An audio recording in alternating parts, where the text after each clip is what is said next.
안녕하세요. 저는 현재 곧 초등학교 입학하는 딸을 키우면서 일하고 있는 엄마입니다. 저는 지금 집에서 재택근무로 회사 업무를 하며 딸을 키우고 있어요. 딸이 유치원에 다니기는 하지만 그래도 학교 가기 전에 최대한 엄마와 많이 시간을 보내도록 해주고 싶었거든요. 딸아이가 초등학교 입학하면 저도 다시 회사로 돌아갈 예정이고요. 제가 딸과 최대한 붙어있기로 결정한 이유는 딸이 이혼가정의 아이이기 때문이에요. 네, 맞아요. 제가 이혼한 엄마죠. 딸은 아무 잘못이 없는데 어른들 때문에 부모의 빈자리를 느끼게 하는 게 마음이 아파서 최대한 옆에서 같이 돌봐주고 놀아주고 싶었어요. 아직 이혼에 대해 제대로 개념이 잡히지 않은 어린애라 천진하게 노는 모습을 보며 마음이 쓰립니다. 그리고 딸과 저를 이렇게 둘만 남겨둔 전 남편 사실 마음 같아선 욕을 해주고 싶지만 편의상 그놈이라고 할게요. 그놈을 생각하면 정말 아직도 분하고 잡아서 두들겨 패고 싶어요.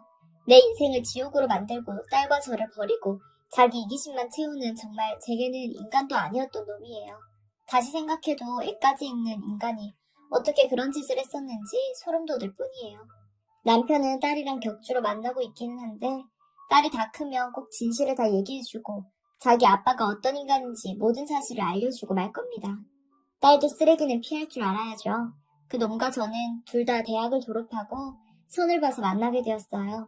저는 사실 손자리 같은 게 불편했는데 저희 엄마랑 교회를 같이 다니며 안면이 있던 아주머니가 자기 조카가 정말 착하고 좋은 남자라고 둘 다 나이도 비슷하니 한번 만나서 좋은 인연 만들어봐라. 그렇게 하도 난리를 치셔서 결국 나갔어요. 선으로 사람을 만나고 하는 건 제 취향이 아니라 그냥 예의만 갖추고 정리하고 헤어지려고 하고 나갔는데 생각보다 괜찮은 남자가 나왔더군요. 예의 있고 다정했고 제 이야기를 잘 들어주며 배려하는 태도를 가진 사람이었어요. 무엇보다 저에게 인상 깊었던 건 그도 저에게 사실 저도 손자리는 불편한데 이모가 하도 유난을 떠셔서 나왔어요. 하고 솔직한 심정을 말하더군요. 그런데 안 나왔으면 후회했을 것 같아요. 하고 화사하게 웃는 모습이 제 눈에 콕 박히듯 하는 것 같았고 저는 급속도로 호감이 상승하여 저희는 서로 불편하다고 여겼던 맞선 상대에서 연인으로 발전하게 되었습니다. 엄마 지인 통해서 주선되어 맺어졌으니 엄마 그리고 엄마 지인분은 당연히 아주 좋아서 축복만 해주셨고요. 그놈은 연애 기간 내내 저를 정말 행복하게 해주었어요. 솔직히 그건 인정해요. 제가 그놈과 연애하면서 그놈 사랑 받으면서 정말 행복했었다는 사실이요. 그 모습이 그놈의 전부가 아니라 일부였단 걸 진작에 알았다면 제가 지금 이렇게 살고 있지 않을 것 같다는 생각이 가끔 들어요. 저희는 몇 년 동안 싸우기도 했지만 금방금방 화해하고 서로 아껴주고 사랑하며 행복하게 연애했고 그렇게 길지는 않게 해가 몇 번 바뀌고 그놈이 저에게 청혼을 했습니다. 저는 당연히 바로 승낙했고요. 주위에서도 너희는 분명 잘 살 거라는 소리만 들으면서 축복 속에 결혼했고 저는 이제 행복하게 살 일만 남았다고 생각했어요. 그리고 제 예상대로 그놈은 신혼생활 동안 연애 때 그 모습 그대로 절 아껴주었죠. 친구들 만나도 너희는 어쩜 그렇게 아직도 연애 때 같냐는 소리를 많이 들었어요. 그렇게 알콩달콩 재미있게 잘 살다가 시간이 흘러 제가 임신을 했어요. 지금 제가 키우고 있는 딸이요. 임신을 하고 3개월 정도 더 일하다가 임신 휴가를 내서 집에서 태교만 하게 되었어요. 임신 기간 내내 그놈은 저를 극진히 대했고 저는 힘든 입덧도 그놈의 도움으로 그래도 나름 편히 보낼 수 있었습니다. 10달 후에 딸은 건강하게 잘 태어났어요. 정말 너무 예뻤죠. 저는 일 욕심이 많던 사람이라서 아이 낳고 몸 풀리는 대로 바로 복직하리라 마음먹고 친정 엄마께 미리 아이를 좀 돌봐달라고 부탁까지 해놓은 상태였지만 아이가 태어나고 조리원에서 함께 시간을 보내다 보니 도저히 제가 안 돌보면 안 되겠더라고요. 갓난아이고 말도 못하는데 어떻게 이렇게 예쁘고 사랑스러운지 바로 복직해서 일하면서 지금 이때 예쁜 모습을 제 눈으로 보지 못하면 두고두고 후회로 남을 것 같았습니다. 다행히 회사에서는 제가 그동안 일한 것을 인정해줘서 제 자리를 남겨둘 테니 몇 년이든 육아 잘하고 다시 돌아오라고 해주었어요. 감사한 마음으로 장기 휴가를 신청해 그렇게 저는 전업주부인 듯 맞벌이인 듯 애매한 위치가 되었습니다. 그놈은 장기 휴가를 내고 딸을 돌보겠다는 제 결정을 무한 지지해 주었고 아주 잘 결정한 일을 하며 자기가 더 열심히 일하면 되니까 걱정 말고 딸 돌보는 데만 집중하라고 했어요. 그렇게 제가 일을 쉬고 딸을 돌보는 동안 남편은 일이 더 늘어났어요. 늦게 오는 날이 잦아졌는데 회식이나 술자리를 가진 게 아니라 늦게까지 추가 업무를 자기가 도맡아서 하다가 오는 것이었죠. 추가 수당을 더 받을 수 있다고 하면서 하나라도 더 해야 기저귀 값 번다고 열심히 일하더군요. 그런 그놈에게 미안하고 안쓰러웠지만 저도 집에서 아이를 돌보고 또 첫아이라서 이것저것 모르는 것 투성이라 하루 종일 정신없이 아기 돌보며 집안일하고 정말 용수철처럼 이리 튕기고 저리 튕기고 하면서 그렇게 살았어요. 그래도 딸이 웃고 울고 하루가 다르게 자라는 모습 보면서 저와 그놈은 힘들어도 웃을 수 있었습니다. 아무리 피곤해도 그놈은 퇴근 후 꼭 딸과 함께 조금이라도 놀아주곤 했어요. 그렇게 몇 년 동안 저희 가족은 각자 바쁘게 살았습니다. 그러다 어느 날 일이 터졌어요. 그놈 회사에서 전화가 걸려와 그놈이 갑자기 쓰러졌다고 하더군요. 저는 놀라 아이를 안고 병원으로 달려갔습니다. 의사 선생님 말로는 과로로 인한 피로 누적으로 잠시 기절을 한 것이라고 했어요. 그때 야근을 많이 했었거든요. 그 영향도 있고 딸이 태어난 후로 정말 정신없이 바쁘게 일해서 모든 힘을 아기 키우는 곳에 투자했으니까 저도 저러다가 한번 몸 상하면 오래가는데 하고 걱정했었는데 결국 이렇게 되어버린 것이죠. 그놈은 하루 입원했다가 일에 복귀한다며 부득불 고집을 부려 퇴원했어요. 제가 말려도 듣지 않더군요. 저는 그런 그놈의 모습을 보며 이제 저도 회사로 돌아가야 할 때가 되었다고 생각했어요. 딸도 이제 유치원에 보낼 만한 나이가 되었고 제가 같이 벌면 유치원 등록금도 감당하기 괜찮은 상황이라서 저는 결국 복직을 결심했습니다. 회사에 연락해서 복직을 하고 싶다고 했고 감사하게도 출산 전 말했던 대로 회사에서는 제 자리를 여전히 남겨두고 있다고 했습니다. 그놈은 자기 혼자 일해도 괜찮다고 아이 돌보고 싶으면 집에서 돌보라고 했지만 저는 당신이 그렇게 쓰러지기까지 했는데 그건 안 돼. 나도 같이 벌어야지 했어요. 복직을 앞두고 딸을 보내 유치원을 알아보기 시작했습니다. 그런데 당시 살던 지역은 그렇게 학군이 좋은 곳이 아니었어요. 근처에 믿을 수 있는 유치원이나 어린이집이 없었고 공인기관 인증을 받은 유치원은 집에서 30분 이상 떨어진 거리에 있었죠. 저는 결국 친정 엄마께 도움을 요청해야 하나 한참을 고민했습니다. 그런데 그놈이 갑자기 말하더군요. 집에 도우미를 들이자고요. 아기 돌봄이 도우미를 말하고 있는 것이었어요. 저는 요즘 사건 사고가 많이 터지는데 민간인 아기 도우미를 믿어도 될까? 하고 남편에게 물었어요. 그러자 그놈이 우리 회사 대리 동생이 내가 아기 볼 곳이 없다고 하니까 소개시켜줬어. 유아교육과를 나와서 어린이집 교사하다가 지금 딸을 키우고 있대. 그 딸이 우리 딸 또래야. 그런데 자기도 이제 슬슬 다시 일하고 싶다고 하는데 어린이집 교사 자리가 없나 봐. 원래 애들을 정말 좋아한대. 자기 딸은 유치원을 다니고 있다는데 혹시 필요하면 소개시켜준대. 한번 만나나 보자 하더군요. 저는 유치원이 아니고 개인적으로 고용해서 아이를 맡기는 게 조금 걱정되었지만 그놈 회사 사람 아는 동생이라니까 믿을 수도 있고 해서 일단 우리 집으로 와서 한번 얼굴을 보겠다고 했어요. 그놈의 연락으로 복직을 열흘 정도 앞두고 그 도우미를 만나게 되었죠. 나이는 저보다 어려 보였어요. 꽤 젊은 나이로 보이는데 우리 딸 또래에 딸이 있다고 해서 결혼을 일찍 했나 싶었죠. 인상도 밝고 환했고 잘 웃고 살갑더라고요. 우리 딸을 보자마자 반갑게 인사하고 한번 안아봐도 될까요? 제가 아이들을 정말 너무 좋아하거든요. 제 딸이 좀 크면 얼른 다시 유치원 교사를 복직해서 아이도 돌보고 싶었는데 지금 자리가 없네요. 기회만 주시면 정말 제 친딸처럼 잘 돌볼 수 있어요. 매일 어떻게 지냈는지 자세히 전부 보고 드릴 거고 하루 종일 제가 지켜볼 테니까 아이 걱정하실 일도 없고요. 하고 자신있게 말하더군요. 그러면서 저희 딸을 안아들었는데 딸도 낯선 사람이지만 울지도 않고 편안하게 잘 안겨있더라고요. 무엇보다 아이 엄마라 그런지 육아 능력은 의심하지 않아도 될 것 같아 괜찮다 싶었어요. 자식을 키워본 경험이 있는 게 그래도 없는 것보단 믿을만 하다고 생각했죠. 그날 그렇게 면접을 마치고 저는 며칠을 더 고민하다가 연락해서 일주일 후부터 와줄 수 있냐고 했어요. 제가 복직하는 날이었죠. 그 여자는 월요일부터 금요일까지 아침부터 제가 퇴근하는 오후 시간까지 제 딸을 돌봐주게 되었어요. 제가 출근하는 시간에 맞춰 그 여자가 저희 집으로 오면 제가 문을 열어주고 주의할 점이나 아이의 상황을 알려준 다음 출근하는 시기였죠. 처음 아이를 맡기는 날에는 무척 긴장이 되었는데 퇴근 후 와보니 아주 잘 놀고 있더군요. 제가 말해준 사항들도 어느 하나 어긴 것 없이 그대로 잘 따라서 아이를 돌봐주었고요. 그렇게 서서히 돌봄이 여자를 향한 신뢰도가 오르기 시작했고 믿음도 무너지게 되었습니다. 무엇보다 저도 아이만 돌보며 몇 년 동안 집에서 정신없이 엄마로만 살다가 복직해 일을 하니 너무나 행복하더군요. 누구 엄마가 아니라 제 자신의 능력을 인정받고 일하니 제대로 사는 것 같고 너무 좋았어요. 돈벌이도 늘어나니 생활비도 예전보다 더 여유로워졌고요. 그놈도 야근 횟수를 줄일 수 있었죠. 그렇게 일하는 동안 돌보미 여자와의 사이도 점점 가까워졌어요. 비슷한 또래의 아이를 키우고 있는 입장이었기 때문에 서로 대화도 잘 통하고 제가 때때로 집에 가서 딸 주라고 아기 간식, 아기 우유 같은 음식들도 챙겨주고 반찬도 챙겨주고 잘 돌봐줘서 고맙다고 돌보미 여자 생일에는 작은 선물도 주었었어요. 그 여자도 너무 고맙다며 더 열심히 돌보겠다고 했고 어느새 호칭은 언니 동생이 되었죠. 돌보미 여자는 저에게 언니 하면서 저를 잘 따르고 제 딸도 잘 돌봐주었어요. 딸은 말문이 트이고 돌보미 여자를 이모라고 불렀죠. 그렇게 한동안 잘 지내고 있었어요. 그러던 어느 날이었어요. 그날 예상치 못하게 업무가 상당히 빨리 끝났고 회사에서는 일찍 끝났으니까 다들 알아서 가고 싶으면 일찍 퇴근하라고 했어요. 저는 간만에 일찍 집에 가서 딸과 놀아줄 생각에 기쁜 마음으로 집으로 향했죠. 돌보미 여자도 아직 근무 시간을 다 채운 게 아니라 일찍 보내줄 수 있겠다 싶어 서둘러 집으로 향했어요. 집에 도착해 현관문을 열었는데 거실이 조용하더군요. 혹시 돌보미 여자가 딸과 함께 놀이터에 갔나 싶었어요. 집안을 쓱 둘러보는데 안쪽 방에서 엄마?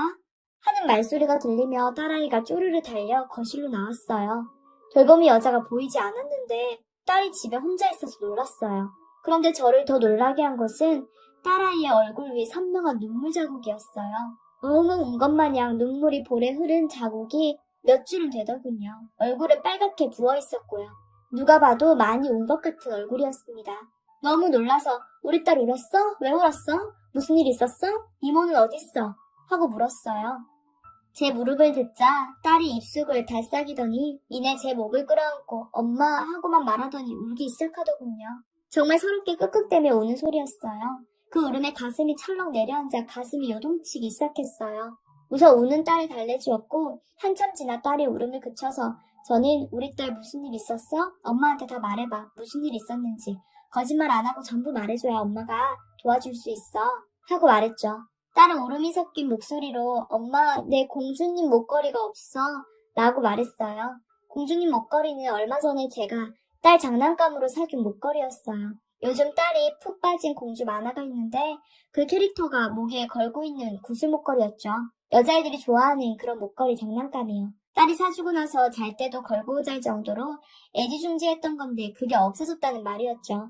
그때까지만 해도 저는 딸이 목걸이 잃어버려서 엄마한테 혼날까봐 걱정돼서 우는 줄 알았습니다. 그래? 어디서 잃어버렸어? 괜찮아. 엄마가 찾아줄게. 엄마랑 같이 찾아볼까? 하고 말하니 딸이 고개를 절레절레 저으면서 잃어버린 거 아니야. 엄마, 이모가 내 목걸이 가져갔어. 이모가 가져갔어. 하면서 울었어요. 딸이 말하는 이모는 단 한 명, 돌보미 여자가 될 수밖에 없었죠. 저는 너무 놀랐어요. 이모가 가져갔다고? 왜 이모가 가져갔어? 하고 물었더니 딸은 이모가 언니 줘야 된다고 가져갔어. 내가 동생이니까 언니한테 양보해야 한대. 엄마 근데 나 공주님 목걸이 갖고 싶단 말이야. 하고 엉엉 울더군요. 저는 이 상황이 너무 믿겨지지 않아서 딸을 안고 가만히 있었어요. 언니라니? 누가 우리 딸 언니라는 거였는지 한참을 생각해 보았어요. 그러다 문득 머릿속에 생각이 스치더군요. 그런 장난감 목걸이를 돌보미 여자가 가져간 이유는 아무리 생각해도 단 하나뿐이었어요. 그런 목걸이를 가질 만한 사람은 그 여자의 딸 한 명뿐이었죠. 저는 딸을 안고 달래며 그 여자에게 전화를 걸려고 했어요. 그 순간 현관문 열리는 소리가 들리고 문이 열리더니 그 여자가 들어오더군요. 그러나 혼자가 아니었습니다. 그 여자는 옆에 제 딸과 비슷한 또래의 여자아이를 데리고 있었어요. 둘이 하하호호 웃으며 들어오다가 제가 집에 있는 모습을 보고 놀라더군요. 어머 언니 벌써 퇴근하셨어요? 몹시 당황한 얼굴로 제게 묻는데 저는 굳은 얼굴로 말없이 그 여자를 노려보기만 했어요. 그리고 옆에 있는 여자에게 시선을 돌렸죠. 목에는 제 딸의 것이 분명한 공주 목걸이가 걸려 있었어요. 그 아이는 저를 천진난만하게 웃으며 쳐다보고 있었습니다. 지금 우리 딸 목걸이 뺏어다가 뭐 하는 거예요? 그리고 동생 딸은 언제 데려온 거고? 동생 딸을 우리 집에 데려온단 말은 지금까지 없었잖아. 싸늘하게 말하니 당황해서 말을 더듬더군요. 전 옆에 여자아이에게 다가가서 그 목걸이 돌려줄래? 그 목걸이 아줌마가 우리 딸 주려고 산 거야. 너도 갖고 싶으면 엄마한테 사달라고 해. 했어요. 그러자 그 여자아이는 이거 내 건데 엄마가 내 거라고 했는데 하며 울기 시작하더군요. 그러자 그 도우미 여자는 지금 애한테 왜 그래요? 저한테 화내세요. 하더군요. 전 어처구니가 없어서 지금 화내는 게 아니고 돌려받을 걸 돌려달라고 한 거예요. 동생이 멋대로 가져갔잖아. 하고 말했어요. 그때 그 여자 옆에서 여자아이가 울면서 하는 말이 제 귀를 때렸습니다. 이거 내 거예요. 쟤는 내 동생이니까 언니가 이런 거 먼저 가져야 하는 거라고 그랬단 말이에요. 쟤는 아빠가 또 사줄 거라고 그랬어요. 순간 그 여자도 저도 얼음이 되었어요. 아빠가 또 사준다니? 저 여자애가 왜 하필 아빠라는 단어를 사용했을 때 제 딸과 자기 아빠가 같은 사람인 것처럼 말했는지 저는 이해가 되지 않았어요. 그 순간 제 머릿속에 어떤 깨달음이 들었습니다. 그것은 바로 그 여자가 자기 남편인 아이 아빠에 대해서 한 번도 이야기하지 않은 것이었어요. 가끔 수다를 떨다 남편 혹은 결혼 이야기가 나오면 입을 닫고 제 얘기만 듣거나 다른 주제의 이야기로 말을 돌렸었고 아이 아빠에 대해서 한 번도 얘기한 게 없었어요. 저게 무슨 소리야? 아빠가 사준다니. 지금 나 가지고 장난칠 생각하지 말고 똑바로 사실대로 다 얘기해. 안 그럼 돌봄이면서 내 딸아이 집에 혼자 두고 지 딸 데리고 내 딸아이 물건까지 절도해서 싸돌아다니면서 시시덕된 거 해서 아이 방치로 경찰에 고소해버릴 거니까. 제 살벌한 말에 그 여자는 덜덜 떠는 것 같더니 이내 무릎을 털썩 꿇고 두 손까지 모아서 제게 빌기 시작했습니다. 잘못했어요. 제발 그러지 마세요. 저는 그냥 우리 딸 잘 키우고 싶었을 뿐이에요. 애아빠 말을 들은 것 뿐이라고요. 궁금하면 직접 애아빠 되는 사람한테 물어보세요. 애아빠? 지금 애아빠 어디 있는데요? 제 물음에 여자가 대답했어요. 우리 딸 아빠가 그쪽 남편이에요. 충격이 제 머리를 쳤습니다. 내 남편이 내가 모르는 아이와 만나던 여자가 있었다는 사실이 믿겨지지 않았어요. 그 여자는 제가 카페에서 아르바이트를 했었어요. 몇 년 전에요. 그때 만났었는데 먼저 연락처를 주고 아내가 최근에 임신해서 관계를 가지는 걸 못해서 너무 힘들다고 하면서 돈을 준다고 하기에 제가 너무 궁해서 그러다가 아기가 생겼어요. 낳고 싶다고 했더니 그럼 숨어서 살라고 했어요. 돈은 보내준다고요. 그래서 그 사람이 주는 돈 받고 살았는데 갑자기 연락이 오더니 일자리가 생겼는데 일할 마음 없냐는 거예요. 제 딸아이는 저희 엄마한테 맡기고요. 그게 자기 딸을 돌봐주는 일이라고 저도 하고 싶었던 거 아닌데 돈이 더 필요해서 그 사람 말로는 자기가 주는 돈 말고 돌보미 월급은 아내가 줄 거라고 그랬거든요. 그 여자가 하는 말이 제 귀를 타고 흘러갔어요. 너무나 믿었던 그놈의 배신을 어찌할 줄을 몰랐죠. 지난 몇 년간 저를 철저히 속인 거였고 저는 그 자리에서 당신 해고해요. 상감료를 소송당할 준비나 해요. 제발 그러지 말라고 무릎 꿇고 비는 그 여자 팔을 잡아 일으켜 애까지 붙들어 밖으로 끌어내고 문을 닫아버렸어요. 현관문 두드리며 부르는 소리가 들렸지만 무시했고 우는 딸을 안고 엄마가 공주님 목걸이 다시 사줄게. 내일 꼭 사줄게. 하고 달래주었어요. 그날 저녁에 그놈이 들어와 돌봄이분 해고했다면서 하고 물었어요. 태어난 척하는 목소리가 틀림없었죠. 그걸 당신이 어떻게 알아? 돌봄이랑 개인적으로 연락하나 봐. 아니면 당신 딸이 아빠한테 아빠 마누라가 우리 엄마 잘랐다고 꼰지르던? 제 물음에 남편 얼굴이 하얘지고 동공이 흔들리기 시작했습니다. 그 모습을 보고 저는 모든 게 사실이라는 걸 받아들여야 했어요. 이혼 소장 보낼 테니까 사인할 준비나 해. 애는 내가 키울 거니까 양육권에 토달 생각 하지도 마. 안 그럼 위자료 더 올릴 테니까. 말을 마치고 방에 들어가려는데 그놈은 절 붙잡고 정말 잘못했어. 정말 실수였어. 내가 그거 한 번을 못 참아서 내가 잘못했어. 내가 사랑하는 건 당신뿐이야. 제발 용서해줘. 다시는 그 여자 안 만날게. 그 애도 안 볼 거야. 한 번만 용서해줘. 하길래 그럼 여자가 가만히 있겠어? 양육비 안 주면 난리치고 볼만해질 텐데. 근데 어쩌나 나는 혼외 자식 양육비 주는 놈이랑은 살 생각이 없어서 말이야. 그 말을 끝으로 저는 방으로 들어가 문을 잠그고 딸과 함께 잤습니다. 아침에 일어나 딸을 임시로 친정에 데리고 가 맡겼죠. 그리고 친정 엄마에게 짧게 이런 사정이 있었고 이혼하려고 한다고 말했습니다. 엄마는 펄펄 뛰시며 뭐 그런 놈이 있냐고 아주 난리를 부리셨어요. 저는 그런 엄마를 진정시키고 내가 알아서 할 테니까 애나 좀 부탁한다고 하고 출근했죠. 출근해서 일은 최대한 빠르게 처리하고 바로 전날 알아보고 로펌으로 가서 이혼 전문 변호사를 알아봤어요. 그래도 복직해서 돈 모아둔 게 얼마나 다행스러웠는지 몰라요. 이럴 때 쓸 줄은 정말 생각도 못했지만요. 법정에는 저 여자와 그놈 둘 다 나왔어요. 그놈은 이혼 생각이 없고 뉘우치고 있다고 하자 그 여자는 그럼 자기랑 자기 딸은 버리는 거냐며 아주 난리를 쳐서 잠시 재판이 중단되기도 했었습니다. 유책 배우자는 그놈이 되었고 위자료도 고액으로 나왔어요. 그 돈을 내기 싫었던 건지 이혼은 절대 못한다고 버티는 걸 변호사님이 외도는 충분히 이혼 사유가 되고 거기에 애가 있는 걸 몇 년을 숨겼으면 더더욱 된다고 하셔서 그놈은 결국 이혼할 수밖에 없었죠. 양육권은 당연히 제게로 넘어왔고요. 법원을 나오면서 그 여자한테 어디 내가 버린 쓰레기 그쪽 딸내미 아빠로 데려가서 잘 살아봐요. 애가 어떻게 클지 되게 궁금하네 라고 말하고 돌아서서 떠났어요. 그 이후로 그래도 양심은 있는지 양육비는 잘 보내주긴 하는데 승진해서 제 연봉이 늘어나면 양육비도 안 받을까 생각 중이에요. 최대한 제 인생에서 지우고 싶어서요. 이거 들으신 모두 이런 쓰레기는 평생 만나지 마시길 바래요.